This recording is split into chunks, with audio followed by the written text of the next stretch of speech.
El siguiente video posee contenido sensible, no apto para menores de 18 años. Se recomienda discreción. Sus ojos eran distintos a los de una criminal empedernida. Proyectaba una apariencia que, incluso en prisión, guardaba un aire de bondad. Era una mujer gentil solo ante los periodistas de la época porfiriana que fueron a visitarla a la cárcel de Belén, donde pasó años de su vida tras haber desatado el tormento en los cuerpos de las niñas que torturó, incluido su propio hijo, Aurelio Bejarano Martínez. Guadalupe Martínez de Bejarano nació en 1843, según las estimaciones del diario La Patria en su edición del 12 de agosto de 1878. En aquel año, era viuda del comandante Macario Bejarano y había conmocionado a los mexicanos de finales del siglo XIX debido al sadismo con el que convirtió los últimos momentos de sus víctimas en miedo y dolor. La brutalidad de sus actos concedió un epíteto que perduró hasta el presente, porque es mejor conocida como la mujer verdugo, Doña Lupe o la temible Bejarano. El aspecto amable de Guadalupe Martínez llegó a despertar escepticismo respecto a sus crímenes entre una sociedad que condenaba el infanticidio. El sentimiento de piedad que inspiraba era tan fuerte que el expresidente Porfirio Díaz Mori la indultó en su primera condena. Sin embargo, en la casa número 1,5 de la calle Corazón de Jesús, cuya ubicación actual se acerca al exconvento de las Vizcaínas, en la alcaldía Cuauhtémoc, comenzó el infierno antes de haber tomado su primera vida.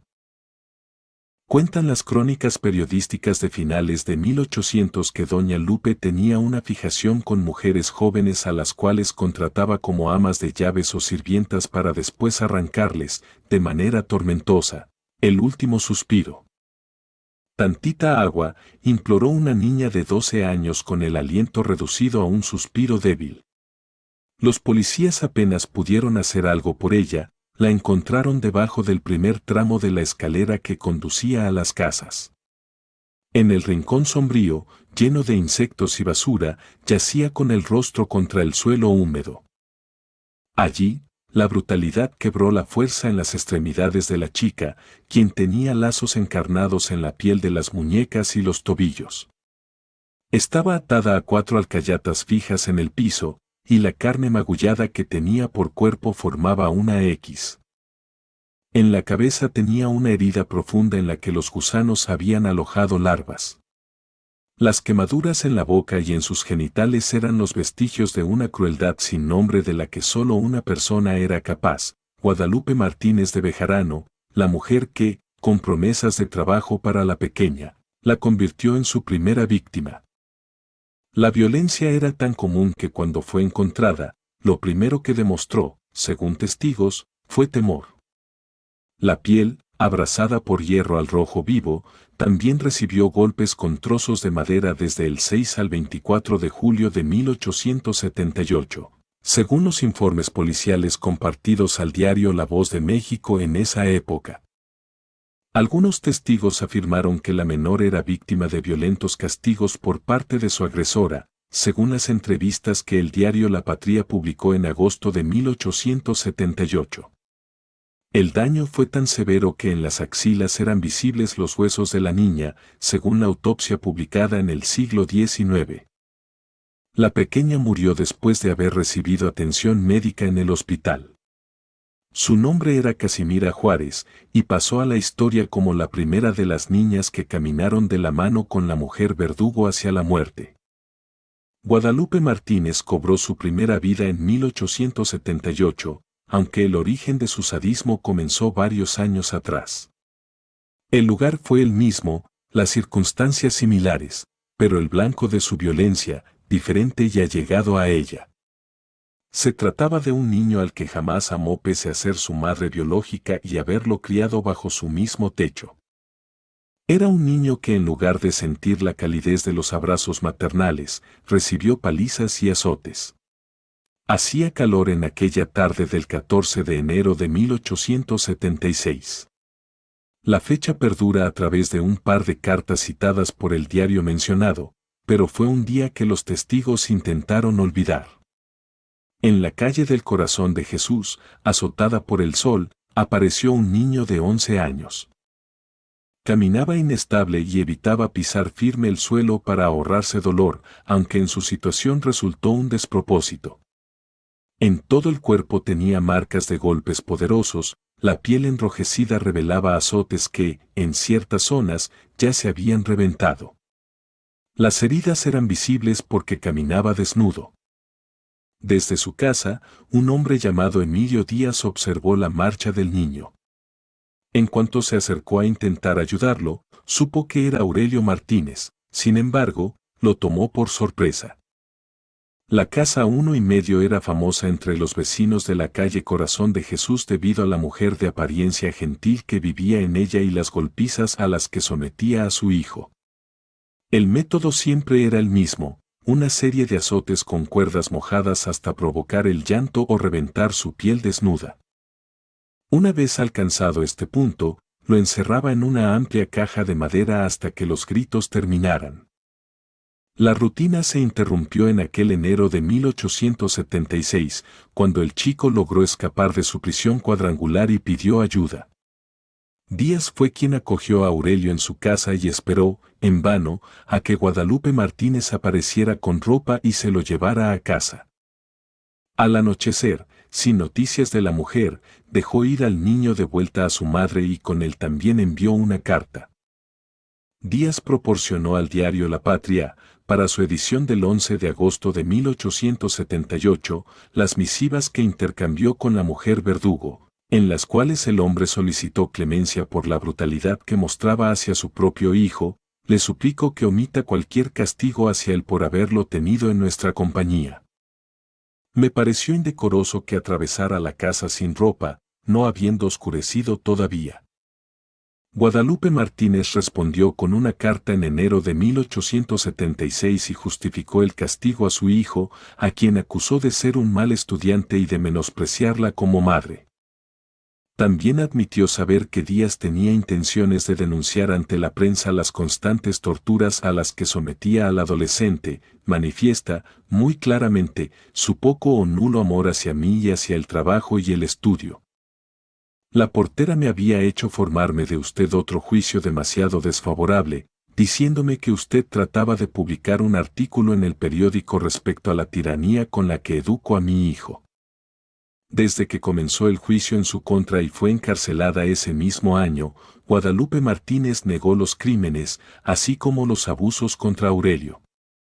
Además, comentó a los reporteros desde la prisión que la prensa había exagerado los sucesos. En cuanto al vínculo con su hijo, los periodistas registraron su fría respuesta cuando se le preguntó si el chico tenía a alguien que se interesaba por su suerte. No, susurró entre los paños que la cubrían, negros e insondables como la crueldad que apenas se vislumbraba en las escasas palabras dedicadas a su hijo. El destino de Aurelio es incierto. Algunos diarios de la época, como el Siglo XIX, Diario del Hogar, La Colonia Española y La Patria, registraron que se unió al ejército. Fue soldado del batallón de zapadores en 1878, a los 15 años. Tras el primer asesinato de su madre, declaró contra ella en el juicio. En el segundo, estuvo implicado en los hechos y compartió el mismo destino que la mujer Verdugo tras las rejas. Al salir, nunca se supo más de él. Ante el jurado de 1891, Eulogia Monroe rendía declaraciones con voz quebradiza. La mujer de 40 años hizo un esfuerzo por mantener la calma ante el juez. La presión robó su aliento luego de que el licenciado Vaz, defensor de Guadalupe Martínez, intentó impedir el interrogatorio debido al parentesco que guardaba con Crescencia Pineda, su sobrina, quien se convirtió en la segunda víctima de la mujer Verdugo, después de 13 del primero de sus asesinatos.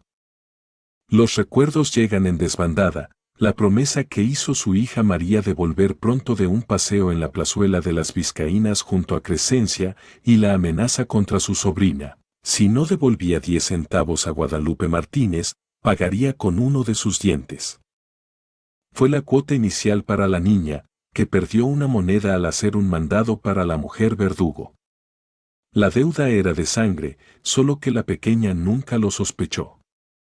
Con la intención de conciliar el conflicto, la infanticida propuso emplear a Crescencia en labores domésticas. El salario sería de $1 mensual. La excusa fue perfecta hasta que la niña dejó de volver a casa. En respuesta a su ausencia, la mujer informó que su empleada y ella estaban en Puebla porque debía conseguir los tratamientos prescritos por el médico, según la declaración de Eulogia Monroy ante el juez que recabó el diario Siglo XIX. En el hospital de San Andrés, en ese entonces ubicado en la capital, entró con premura Aurelio Bejarano. Llevaba en brazos un cuerpo desfigurado que podría describirse como un cúmulo de golpes y laceraciones. Una llaga viva. Los servicios médicos intentaron preguntar el nombre del paciente, pero solo habló hasta que Eulogia Monroy se presentó ante los doctores y frente a ellos denunció que la mujer verdugo y su hijo la flagelaron y quemaron con agua en punto de ebullición durante semanas. Al día siguiente, lo que quedaba de Crescencia falleció. Una madre como cualquier otra, de aspecto afable. Así se presentaba ante los periodistas de la época porfiriana. Incluso algunos de ellos, como en las columnas de opinión del siglo XIX, llegaron a contemplar los argumentos de su defensa en los juicios. Que clamaban misericordia hacia la mujer e intentaban construir una imagen de ella como víctima de un contexto cruel.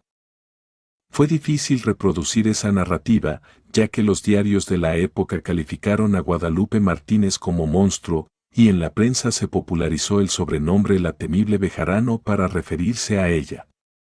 La población también se debatía entre la condena y el odio hacia la mujer. En la década de 1890 surgió un corrido que expresaba el sentir de los mexicanos. Y a pesar de su maldad es digna de compasión.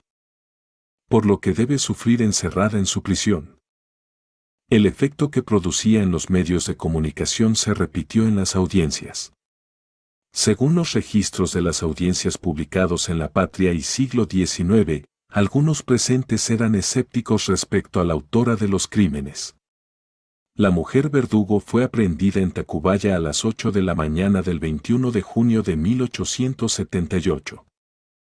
La portera del inmueble fue quien la denunció por el asesinato de Casimira Juárez. Fue condenada a 13 años de prisión, pena que comenzó a cumplir el 27 de junio de 1878. La misericordia sembró dudas en la población y las autoridades. El arrebato fue tan poderoso que, tras el juicio finalizado en 1879, la mujer verdugo obtuvo un indulto del expresidente Porfirio Díaz por su primer crimen, según el diario El Tiempo, que publicó el comunicado del 26 de agosto de 1886 dirigido a la tercera sala del Tribunal del Distrito Federal. La libertad de Guadalupe Martínez permaneció desapercibida hasta 1891, cuando torturó hasta la muerte a Crescencia Pineda. Después de ser detenida, el drama se apoderó del juicio en el que Aurelio y la mujer verdugo se culparon mutuamente por el crimen. La prisión era el único destino para ambos, un final hacia el cual la madre se dirigió resignada antes de dirigir una amarga sentencia a su hijo: Dios tendrá en cuenta el sacrificio que hago para que tú te salves, según los datos recabados en la crónica. El castigo tras las rejas también fue dictado para Aurelio, quien pasó 2 años en la cárcel, ya que fue imposible dejar impune su complicidad con su madre, ya sea forzada o legítima. En cuanto a Guadalupe Martínez, fue condenada a 10 años y 8 meses en la prisión de Belén, donde falleció de una infección intestinal sin cumplir la pena, según la crónica de siglo XIX. El corrido en su honor dice, en algunas estrofas, así: con una crueldad atroz, la terrible Bejarano ha cometido la infamia, el crimen más inhumano. Iracunda martiriza aquellas carnes tan tiernas con terribles quemaduras en los brazos y en las piernas. Y a pesar de su maldad es digna de compasión, por lo que debe sufrir encerrada en su prisión. Y allá entra la negra sombra de su oscuro calabozo, de la víctima inocente verá el espectro espantoso. Si te gustó el video, no olvides suscribirte al canal. Dale me gusta, comparte y activa la campanita de notificaciones para que YouTube te avise cuando suba nuevos videos.